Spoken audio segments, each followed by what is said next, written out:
in Santa Clara, losing their 7th straight game. They lose this one to San Francisco 38-13 to fall to 4-9 on the season, thus clinching yet another losing season, which will be, again, their 11th in 12 seasons here. They have, again, I mentioned 7 losses in a row, and with 4 games remaining, they will play the Minnesota Vikings next week on Monday Night Football. Then they will host the Detroit Lions on December 22nd.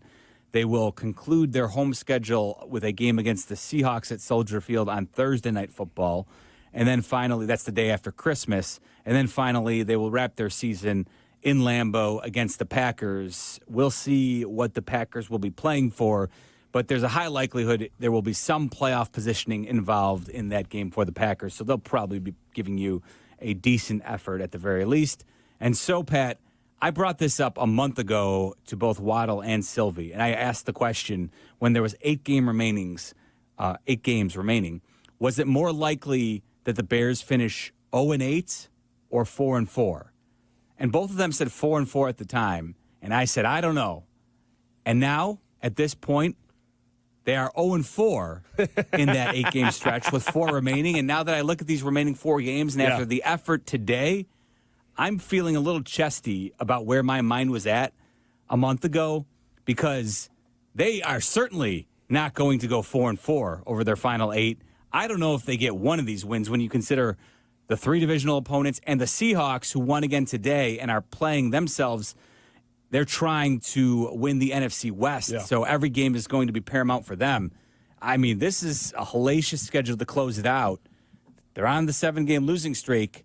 I mean, 11-game losing streak to close out the year is a very realistic possibility. No, 100%. Listen, and a lot can happen. You know, like I'll say this. This could have been all right, we tried to get things right real quick. It didn't work out the way we wanted to. We just got to figure out what the new head coach is in here and lock things down. And all of a sudden, they win some divisional games that they were very close to winning before we got into the San Francisco game. But it's impossible to sit there and feel comfortable that they're going to be able to do it. It's impossible to sit there and feel like, it's a guarantee that the Bears are going to get one of these next few games, because every team outside of you still has something to play for and is showing effort in the fact that they have something to play for. And, right now, you're out of the playoffs. You don't have anything to play for. But I would hope that, like J-Mac always says, right, are you playing for your job? Is this a place you want to continue to play football? Do you want to play in the National Football League? Like, it really is showing your best tape the rest of the season. Are you willing to do that? And it didn't look like it today. Not at all. Not at all. There was no pride, no fight. You know, and listen, understandable. The Niners, they're a tough matchup. Kyle Shanahan, one of the best play callers, if not the best in the NFL. He will expose your weaknesses, and the Bears have plenty of those on defense right now. But at the very least, Thomas Brown, the offense, you need to respond as well. The 49ers were shorthanded defensively. Yeah. They did not have Nick Bosa, their best pass rusher. And yet you, again, muster up 4 total yards in that first half. It was dead and gone before you could even get, again, to the locker room at halftime. And that is just what's so disappointing about this, so disheartening for Bears fans. And I think that leads us nicely to our next caller, Mark, who's in Lincoln Park, who's going to ask the same question I think we're all asking tonight. Mark, what's going on, man? You're on the post-game show. First of all, Jeff, great fantasy show this morning. Thanks. Thank you. Although Mooney had a good game, and that poor caller that asked you steered him away from. Well, listen. Thanks for pointing out all my foibles, Mark, but that's okay. He was like, great show. By the way, you suck. No. Pat, I'm so happy to talk to you. What's going on, Mark? You're the one guy that holds all the players accountable. I love that about you, my friend. Thank you. I can't wait to meet you Thursday night if you're at Benny's. I'll try to guys, be there. I was so excited for the bump today. I was so excited. I've never seen something more pathetic in my life. Those players wanted that coach fired, as did we. Yep. They got what they wanted, and what did I see? Keenan Allen drop a ball. Yep. DJ Moore drop a ball. Yeah. The safeties and the corners have become a sieve. I don't know what the defensive coordinator is doing. Jalen Johnson wants to be the man. Well, then line up on Kittle, for God's sakes. Like, put a safety on him And if that's not going to work, put Jalen Johnson on him. He's the guy that's striking you with those chunks. How they don't adjust to it, guys, was pathetic. It should have been 28-0 at the end of the first half. Yeah, Got a touchdown call back for a hold? Yes. Yeah, Brock Purdy. That was the most pathetic display of players wanting a coach fired to show up with that bump. That was embarrassing, Jeff and Pat. I couldn't watch the second half. I went to my kid's hockey game, and I'm like, I'm done. Yeah. And Jeff, I got season tickets. I'm just so pissed right now. Sure. That was the player performance. That was all on players. No. And one of those safeties could have gone, I'm on Kittle the rest of the game. That's it. This is what I'm doing. And they didn't. You got to go with what your scheme is. You can't you can't just flip the script and just say, it's not basketball. Who's got Jordan? I got him. Yeah, you can't. It doesn't work that way. I'm with you, Pat. But look at Kittle's numbers. Yeah. No, he destroyed them. It's a sense of pride. You also have to. No, thanks, Mark. I appreciate you, Mark. Appreciate you 100%. It's a sense of pride, and it's something the Bears didn't show today, and that's sad. You thought it was going to be the, hey, I showed up here to prove that it was Flus, that it wasn't us, especially coming off of the comments. I love the fact that he mentioned Keenan Allen in there. You can't have the comments, I think the players did enough to win this game. Yes, the previous week. By the way, even though you had an entire first half of not doing anything, when then on the flip side of that, you come into this game and you drop key passes that keep drives going, that keep drives moving down the field. And, Jeff, it's like we talked about last week. I can sit here and critique Thomas Brown and say, hey, call a better play here. You got to get your offense going here. You got to figure this out. But when I see, 3 drives basically where Caleb puts the ball on the numbers where it needs to be and you don't bring the football in. Yeah. How do I blame Thomas Brown? How do I look at Caleb Williams and say, this is your fault? This is on the players, They got to do more, but you can't have the the players did enough to win this game, and then the next week come out and play like a fried turd. Completely agree. And listen, I know what Mark's saying. I think if anything, I'm just so disappointed with the effort. The truth is that you needed to be laser focused as a unit. Yeah. You're not gonna again go back to the old Bill Belichick. Do your job. You got to do your job. And then trust that your coaches, the schemes, will work themselves out. You're not going to be perfect by any means, but it wasn't just Kittle. It was Juwan Jennings, again, shredding them all over the place. It was Isaac Guerrero out of the backfield, ripping off long gainers. He's out there catching balls like he's Christian McCaffrey. If you want to turn back into the team that people thought you were, just play the Bears. That's kind of what I'm seeing here. I'll ask you this, though, Jeff, and this team showed you basically nothing today. Would you rather know the answer 100%, see the team play however they play the rest of the way? It may look like this, but it just looks like they're done with the season. Or would you rather see a spunky team finishing 3-2, and we're sitting here looking at Thomas Brown at the end of the year like, maybe he kind of got it, but do we got to go get another head coach? Do we keep him? Yeah. I kind of came out of this game and I was like, I want to know the answer 100%. If we go 4-1 the rest of the way, let it be the Bears looking dominant. Yeah. No, if we lose, let it be us getting the doors blown off the next 4 weeks, and we know 100% we're not bringing this guy back. I don't want to live in your way. You're on your way. We're off to a good start. I don't want to live in the 3-2. Yeah. Maybe you got a guy, maybe you don't, or a 2-3 of Packers and Lions wins. I would say that 3-2 scenario is much more likely to convince Kevin Warren if he sees what he wants to see in Thomas Brown as a potential candidate to be the long-term solution at head coach. The reality for me was that I was going to have to see them go 5-0 in all reality. Yeah. And put up some impressive offensive numbers. I was going to need to see games like they had against the Jacksonville Jaguars, against this better competition during multiple games. We didn't see that today. Yeah. I would be stunned to see if the next 4 games all of a sudden you get it right, because after that effort today, my problem now is you've paid a lot of players on this roster, and to get this effort, I don't think Mark mentioned Cole Kmet. He had one right in his bread, the 2-point conversion. The 2-point conversions right on the numbers. Like, what is going on here? And Cole has been horrible the last 3 weeks or so. I mean, like, listen, I'm good job with the podcast, but hey, how about we handle the business on the field first? Like, I love the show. I think it's a good show. But how about we handle the business on the field first? How about we don't try to set screens or picks in the NFL, and it looks like terrible. Bill Wennington trying to pop Jordan open back in the 90s. Like, how about terrible when it's the second time in a couple of weeks to have the same penalty called against you. You got to get that cleaned up and fixed, and that's not the case. And maybe that was a reflection on the coaching, not holding him accountable. We go back to the accountability word, right? But, boy, I'll be curious to see how they approach things this week when they're speaking publicly. Again, this is on the players. They, like Thomas Brown, if they wanted to rally around him, they could have given a much better effort. They could have at least kept this game somewhat close. And again, to be blown out before you even stepped onto the field was just kind of insane, considering you got what you wanted as players. Just ridiculous. 312-332-3776. Let's check in with Cordell, who's on the west side. What's going on, C? What's going on, man? What's happening, my guy? So, a few things right now. I don't want to be too long, but do you get extra sack for sacking the QB and the left tackle at the same time? I asked that same question on my stream, Cordell. Braxton Jones went down just as quickly as Caleb Williams did, if we're being honest. Man, listen. I say this all the time. It's like a grown human pushing a baby. That dude gets pushed back so much, right?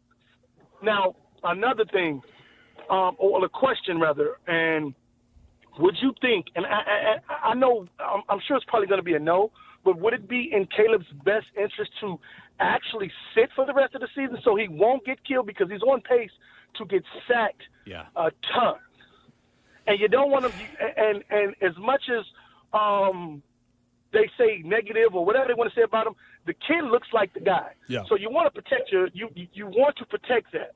And third and last, and I'm going to hang up and listen to you guys, do you really think that Kyle Shanahan would want to come over here with all the turmoil going on? He answered that question tonight. Yeah. Shout out to you, Cordell. Yeah, thank you for calling. We appreciate it. Thanks for listening as well. John Lynch also put that to bed on a radio show earlier this week quite nicely.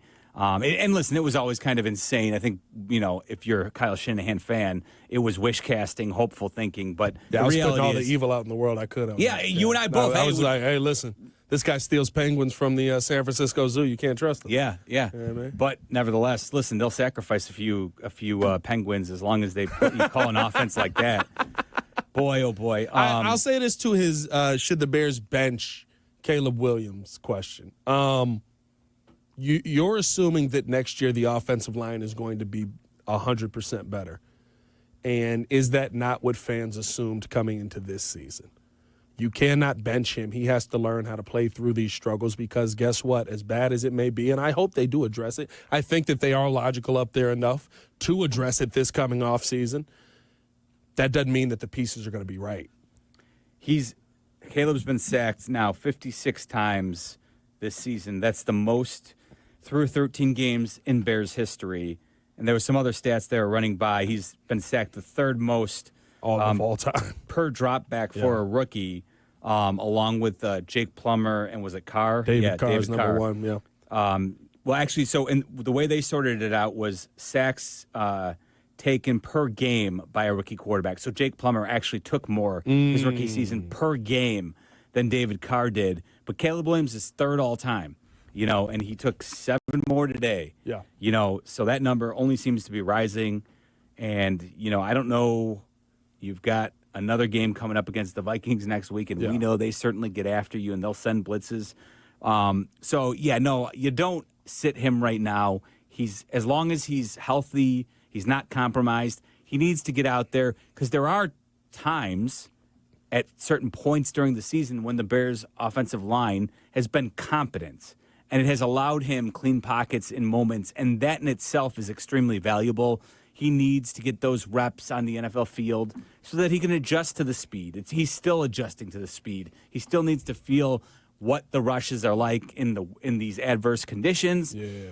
And he still needs to get down his timing with his receivers and develop that chemistry with Rome, with DJ, because the reality is those two guys, I do expect them to be here for the next couple of years at a minimum, right? So Keenan Allen, different story. Yeah. I know he said he wanted to be back this week, but we'll see what his demands are contractually. He may not be willing to come back to Chicago for the amount of money that they would want him to come back for, to have him back. Even if he does.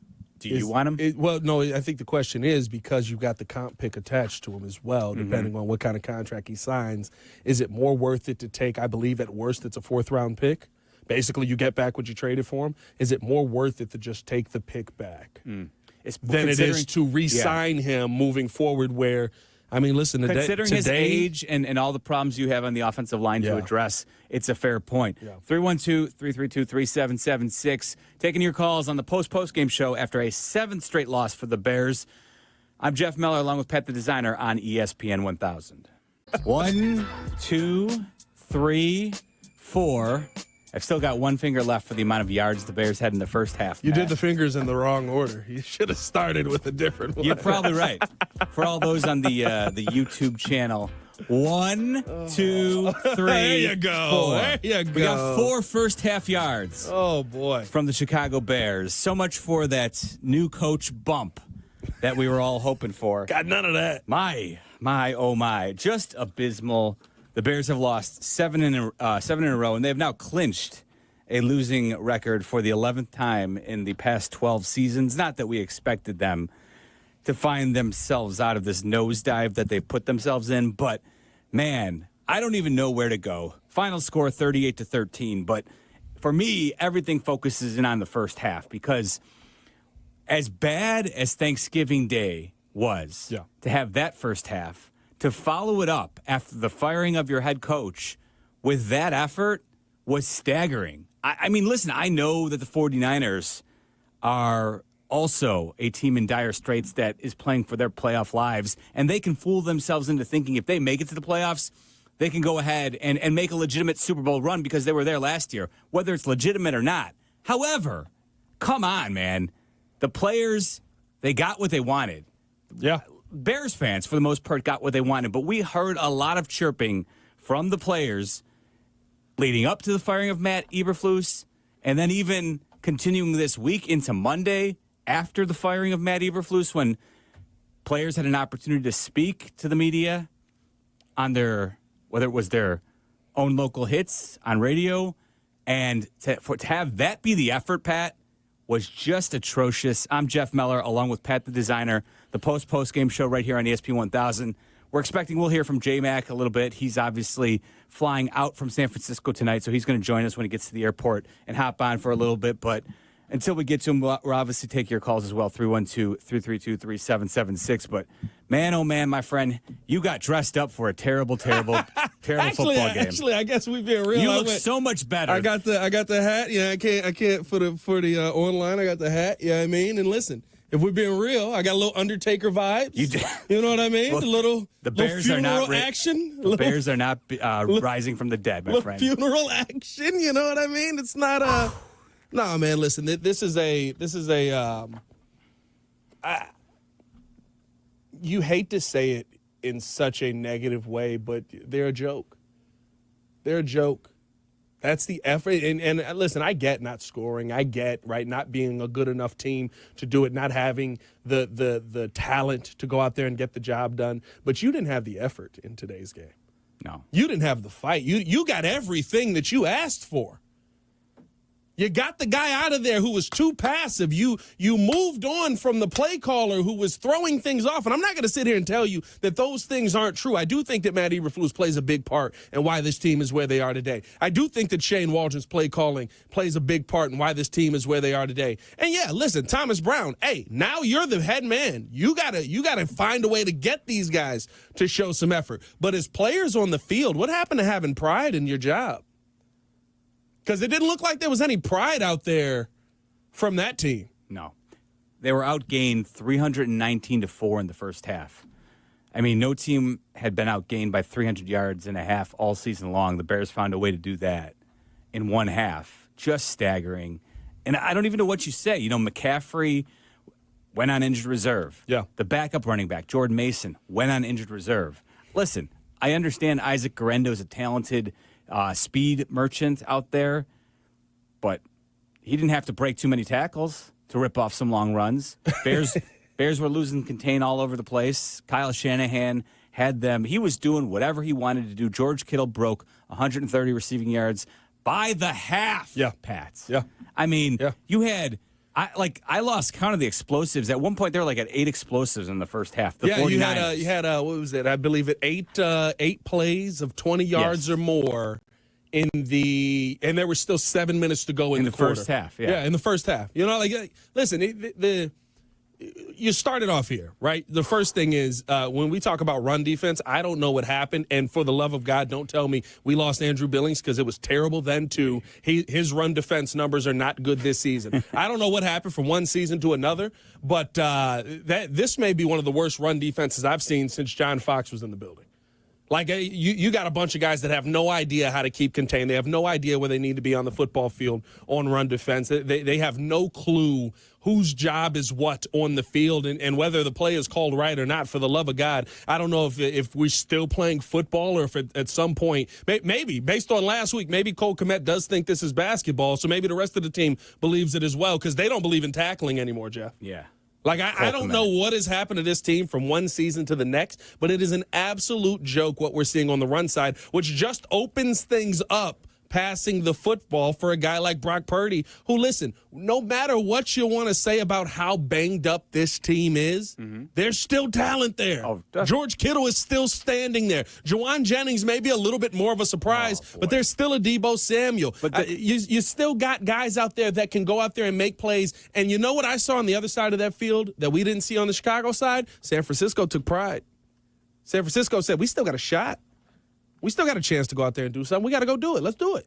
And the truth is, though, the Bears wilted so easily that the 49ers didn't really they had no resistance. They put up a couple of touchdowns early, and it was over before you could blink. Again, I'm not even going to look at that second half. What's the point? That you put yourself in 4 freaking yards, Pat. 4 yards in the first half. And oh, by the way, it's not like the 49ers. You mentioned Andrew Billings. The 49ers are missing far more talented players than the Bears are who are not playing. We already know. I mentioned McCaffrey. I mentioned Mason. We know Brandon Ayuk's been gone for the year for some time. Trent Williams, dealing with his own personal tragedy, did not play yet again today. So they're running all over you without the best left tackle in the game. God knows what would have happened if Williams was on the field today. Nick Bosa, not there. Didn't matter. Everybody on the Niners defensive line was having a field day. Caleb Williams, there were plenty of opportunities in the first half. He couldn't even look up and go through his progressions because he had Malik Willis flying in his face. Yeah. I don't even know what to say. I don't know where you go from here because I look at this and the way they have me feeling. And you mentioned Juwan Jennings. Anybody who's, he's a name who might have snuck up on you a little bit if you're a casual fan. But the people in the Bears building should know what Juwan Jennings has been doing all season long. He has become the number one target man in their offense next to George Kittle. I know Deebo Samuel, he's a different versatile piece. He's not catching 10 balls a game. He's completely fallen out of their offense. Just about. He's a shell of himself, but he actually looked decent today. And you want to know how we know? Remember when he used to be if everyove else is hurt, you're the running back today? Yes. That is over with. Oh, yeah. They used him, 2 runs? I'm telling you, since he left, he played 2 plays in one game earlier this year and then had to be rushed to the hospital. He had pneumonia. Since that game, he's been dealing with other injuries as well. He really has not been the same player that people are used to seeing when they see Deebo Samuel, which, oh, by the way, is all the more reason why Juwan Jennings, it should have been clear that he was going to be a focal point. He's been a focal point of their passing game, again, aside from George Kittle, for the better part of 2 months. There's a reason they have a saying in San Francisco, 3rd and Juwan. On 3rd down, they get the ball to Juwan Jennings because he usually finds himself in the open part of the zone and picks up first downs. Yeah. And the Bears had no clue. Juwan Jennings did whatever he wanted today. 7 catches, 90 yards, 2 touchdowns. Again, both in the first half. Game was over before they even got into the locker room at halftime. just ridiculous. 312-332-3776. We'll take your calls again. We'll pop Jason McKee on as well when he gets a chance, when he gets to the airport in San Francisco. We'll kick things off with Scott on the north side. What's going on, Scotty? Hey, what's going on, guys? Thanks for having me on. I just I'm a younger fan. I've been a fan of the Bears my whole life, but I've really started paying attention to them when they went with the 12-4 season.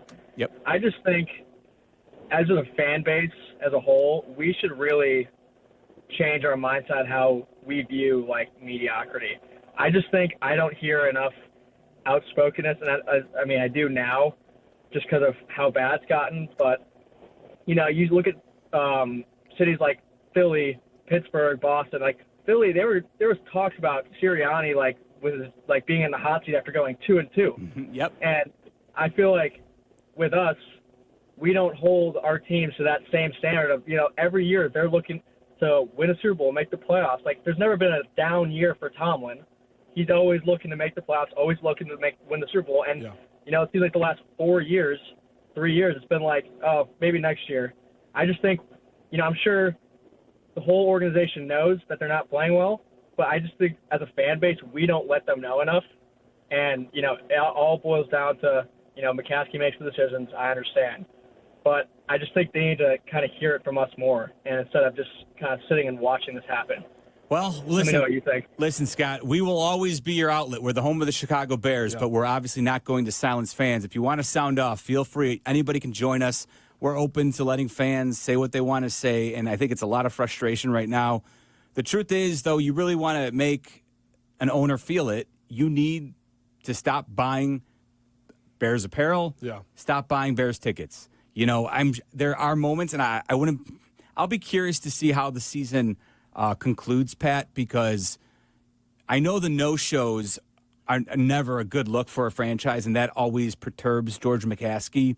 But they also do have the tickets sold out throughout the season. Yeah, I don't know. Wait, the one thing I'll add, though, I'll be curious to see how it unfolds, because Caleb Williams, if people bought tickets to see the Bears against the Seahawks the day after Christmas, they're going to want to go see Caleb Williams. They have a fun, young, potential franchise quarterback here that fans are still excited about, but a day like today really sapped my energy and excitement about him. Yeah, not him, but the team. What you're hoping for now is that you have a team that can make it through the rest of the season. You have a team that can keep him alive the rest of the season, and that it doesn't turn into a complete dumpster fire by the time you get to the end that is not salvageable for you to bring another coach in here and try to change the culture. But you gotta look at a lot of things. I mean, today to me was a statement game of guys who it looks like, hey, you don't want to be here, you don't want to play in these games. These are important games. These are games that, maybe you're not going to make the playoffs. Maybe you are out of the rest of this season. But, these are the games where you say, I want to be a part of the Chicago Bears team moving forward. I don't want to be the guy causing dissension in the locker room. And I saw a lot of guys that looked like they were making business decisions out there today, basically saying, look, I got a vacation booked in 5 weeks, and I want to make sure that I don't pull a hammy by the time it's time to go on it. Stop calling people out and just go out and play your best football. Yeah. That would be nice. 100%. If we could stop pointing at all these mistakes, all these player mistakes as well that are apparent on the field. Let's try Bill, who's in the South Shore. What's going on, Billy? Hey, man, what's going on? How you guys doing? Hey, Good, man. Good. Good. Hey, just a few things, man. For one, I love watching Shanahan calling offense, man. This guy, everyone talks about all the great plays that he has downfield and stuff. But, man, they play a power game. You see them out of the same sets all the time, running a variety of plays where you don't know what's coming because there's so many things you could do. They're not tipping his cap. And then you talk about the Bears losing seasons. To think that the Steelers ain't had a losing season since 2003 is mind-blowing to me. Mind-blowing. It's absolutely mind-blowing. The fact that they started this season with Eberflus at the helm, did it again, didn't have everything lined up. It's just really, I'm getting older, man. My old man's still alive. He's old. And you know what? It's sad, man. Yeah. It's sad to, it's crazy, you see a lot of seasons, see a lot of years of your life passing by, Bill. And it makes you wonder. It's a lot of hours watching the games, man. And you reflect. You guys stay blessed. All right. You too, Bill. You. Now, listen, if you're he's absolutely right about the Steelers, Pat. Bears fans, I'm gonna recommend you don't watch the new version of Hard Knocks AFC North edition, because it's like torture porn if you're a Bears fan. It will drive you crazy watching not just Mike Tomlin, but I suspect too John Harbaugh. We saw a little snippet of him in the most recent episode. That didn't necessarily make you feel great either about where the Bears are at as an organization. So here's the one that's worse. I felt better watching the Browns Hard Knocks with Jameis Winston. At least feeling like, it does kind of feel like they're coaching guys the right way in there. It doesn't seem like they're just like going through it than anything we saw from the Bears. And the truth is too, one episode into that, which just started on Tuesday, where they started showing the episodes on HBO, it is such a different feel versus the Bears Hard Knocks, which in retrospect was clearly a bunch of cotton candy with no nutritional value for Bears fans. 312-332-3776. Lines are pretty jammed if you want to jump on in. We got 2 lines open, so get in now. We'll try and get you in before we wrap up. Jason McKee will be joining us here in a little bit as well from San Francisco. He was on the sidelines with Pat the Designer. I'm Jeff Meller. This is the Bears post-game show on ESPN 1000.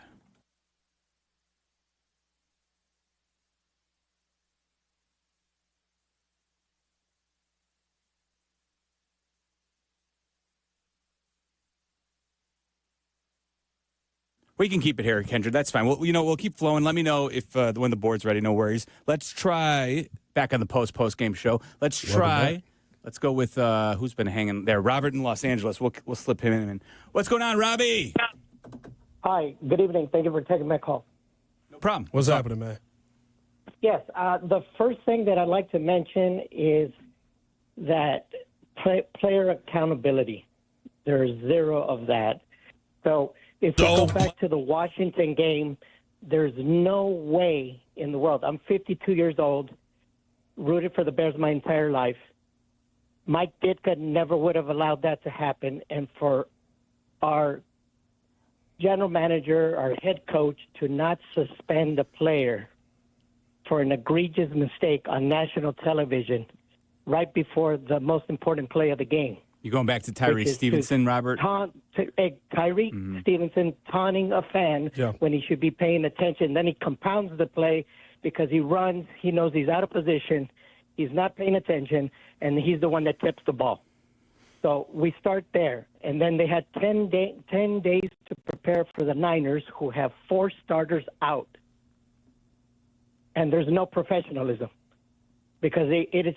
I suffer more when the Bears lose than I think they do. I don't collect a paycheck like they do to play football games. They do. And they need to have some kind of accountability towards the city of Chicago and the fans that day in and day out, year in and year out, we root for these players. Yeah. There was back in the 80s, 90s, I think there was a commercial that say we cheer for them. So in other words, we're living through them, because we would love to be in that position. I played sports before. That's one. Second of all, we need to go after, I would say, Graham out of Michigan. We need a defensive lineman to stop the run, and we need a pass rusher opposite of Montez Sweat. Sure. Another thing we should do is we need, if you look at the most successful, this is not brain surgery. You look at the top 10 quarterbacks in the NFL, they have highly paid left tackles. We have Braxton Jones. That's not acceptable. Yeah. No, listen, I hear you, Robert. I think we all kind of know where the obvious holes are on this roster, right?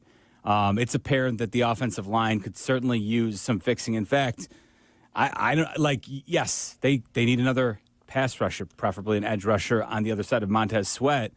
But Pat, I think a tackle, is probably a more glaring issue, and it's not just a tackle. You also need some help on in the interior as well. Listen, you need everywhere on the line. Realistically, you may need 5 guys because Darnell Wright has not had a great season. Now, I think that may come back if you start to put some guys next to him who are a little bit more talented. And the truth is, they're too invested in him. He's not going. He's going to be here for 2 years, whether he's productive or not. But I'm with you. I'd like to see a better effort from the 10th overall pick. And the concern is that listen, you didn't address it when there were clear guys who have played really well this season available for you. Going into next free agency, you don't have a great free agent class of offensive linemen available to you. Going into this next draft, there's some nice offensive linemen that are going to be out there, but I don't know if you have guys where, you feel like that could be a 10-year guy. I was a big Jackson Powers-Johnson guy.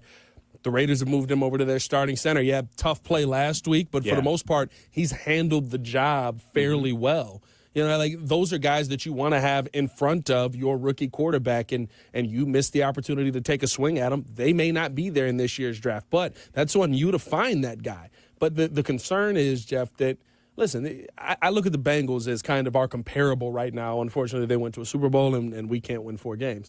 But, I look at the Bengals as a good comparable for the Bears right now, where you can't say they haven't tried.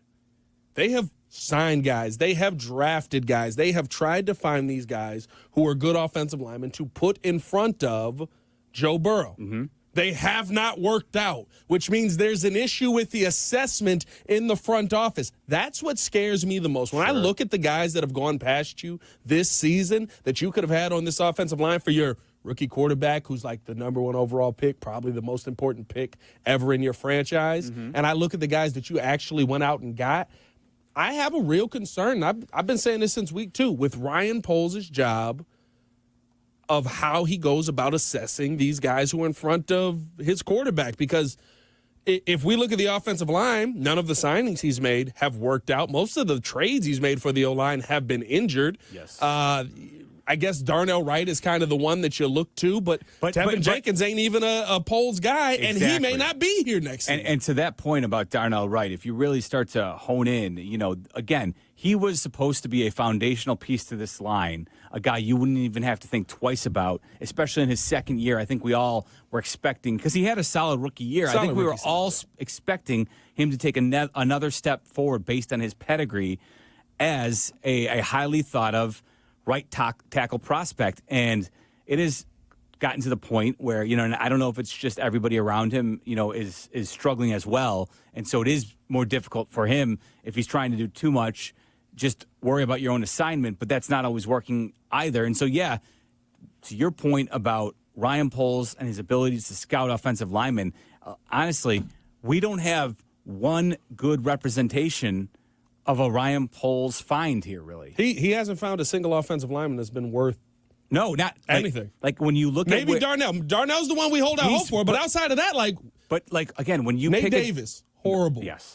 Coleman Shelton, a joke. Lucas Ryan Patrick, Bates. a joke. Ryan Bates can't get on the field. Was he playing a game?